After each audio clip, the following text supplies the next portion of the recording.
Hello दोस्तों, my name is Alok Kumar Dubey. Today I am discuss about antibody. Antibody क्या होता है, एंटीबॉडी का स्ट्रक्चर कैसा होता है, एंटीबॉडी कितने टाइप का होता है, एंटीबॉडी का फंक्शन क्या होता है, ये सब टॉपिक आज के इस वीडियो में हम क्लियर करेंगे. तो चलिए बिना किसी देरी के आज का वीडियो स्टार्ट करते हैं.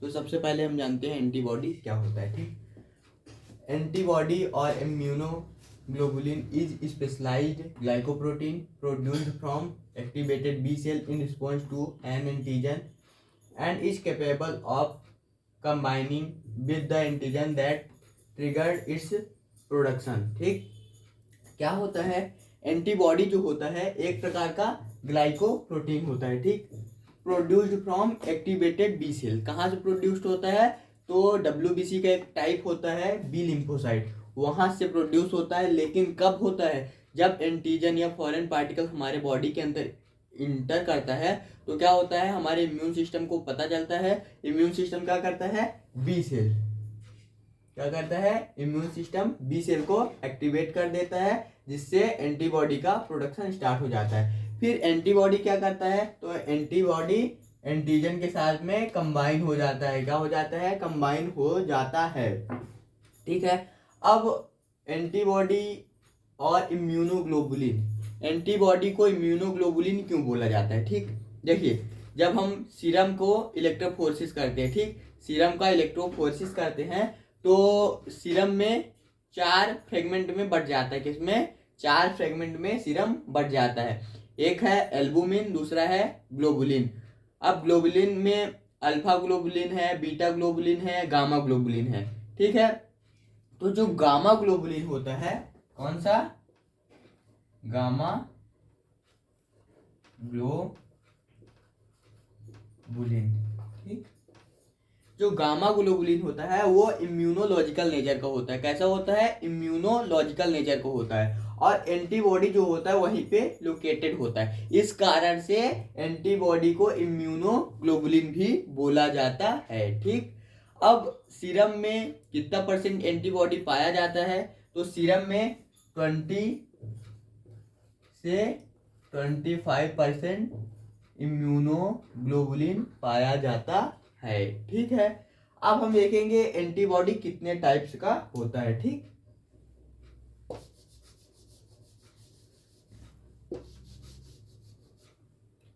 देखिए टाइप्स देख रहे हैं.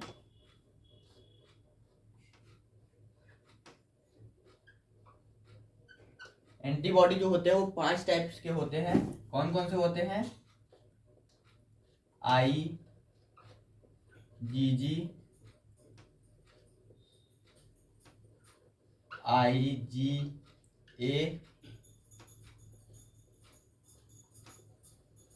IgE,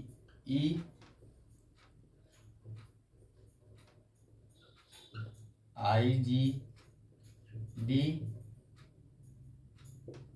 IgG, IgA, IgE, IgD और IgM.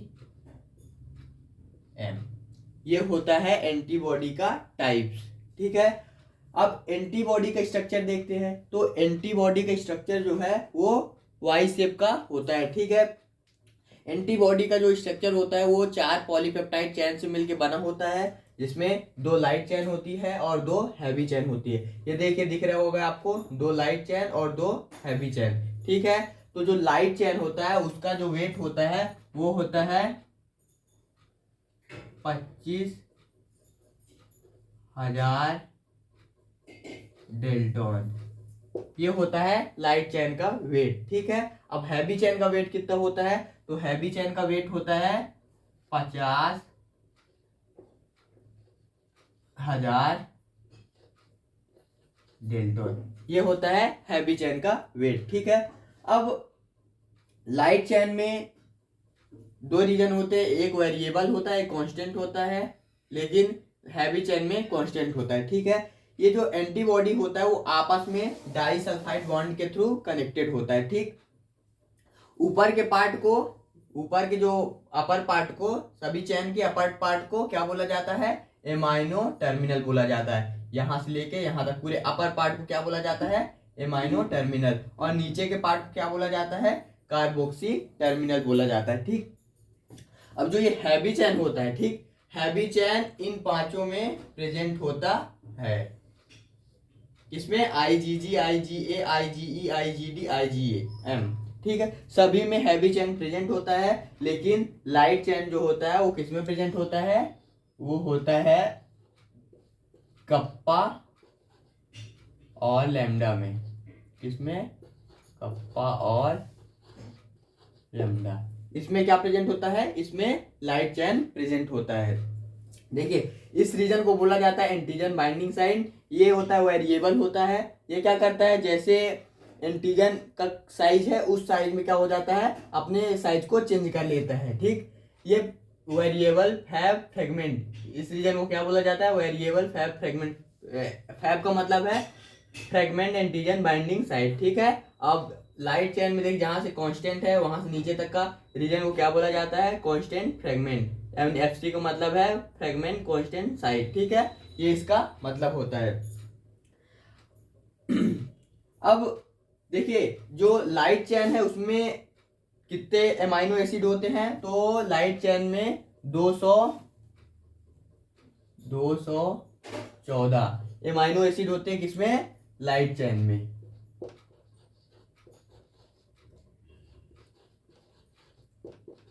ये कितना होता है? 214। और जो हैवी चेन है उसमें कितने अमाइनो एसिड होते हैं? तो हैवी चेन देखिए, IG मतलब हैवी चेन जो है वो 5 टाइप का होता है। तो उसमें सभी में अलग अलग अमाइनो एसिड होते हैं।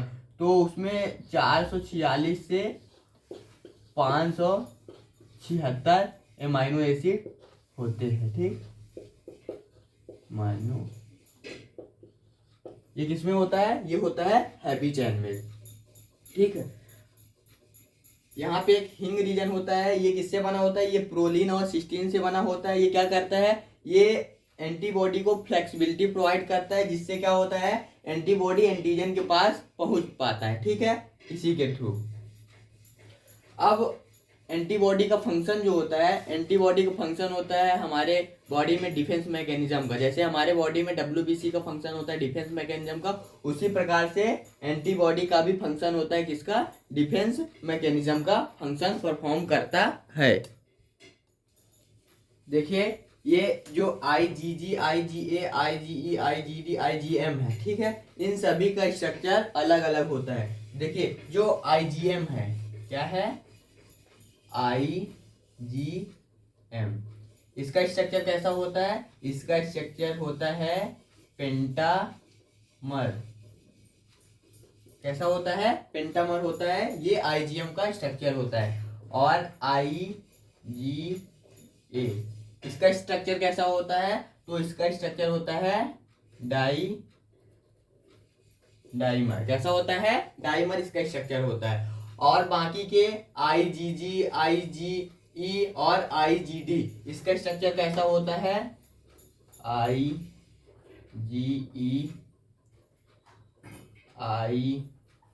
IgD और क्या बचा है? और IgG, इसका स्ट्रक्चर जो होता है वो होता है मोनोमर। कैसा होता है? मोनोमर, ये इसका स्ट्रक्चर होता है। अब जो IgG होता है उसका जो वेट होता है, मतलब मोलेकुलर वेट जो होता है वो होता है 150,000, मतलब 150,000 डेल्टन। कितना होता है? मैं साइड में लिख दे रहा हूं यहाँ पे।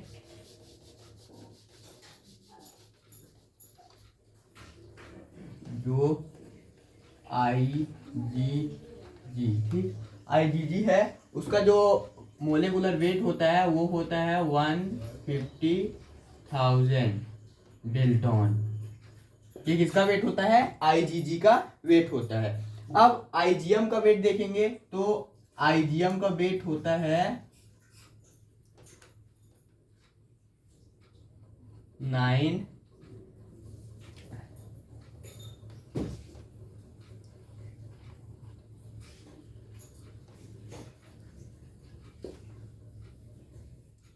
9 लाख डेल्टन होता है IgM का वेट। ठीक है, इसके बाद होता है आईजीएम का वेट देखेंगे, आईजीए का वेट देखेंगे। आईजीए का वेट होता है 4 लाख।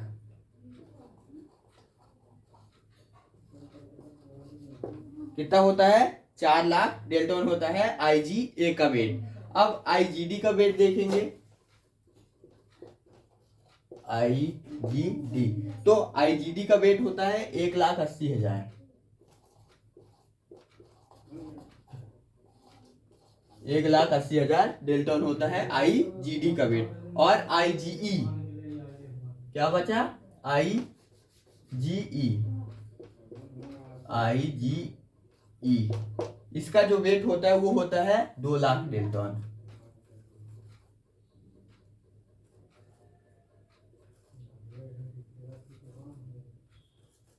ये होता है, सभी एंटीबॉडी का अलग अलग वेट होता है, जिसमें सबसे कम जो वेट होता है वो होता है आईजीए का। ये सबसे कम वेट मोलिकुलर वेट होता है। इसका जो फंक्शन होता है वो क्या होता है? इसका वेट कम होता है। इसका अर्थ ये क्या करता है?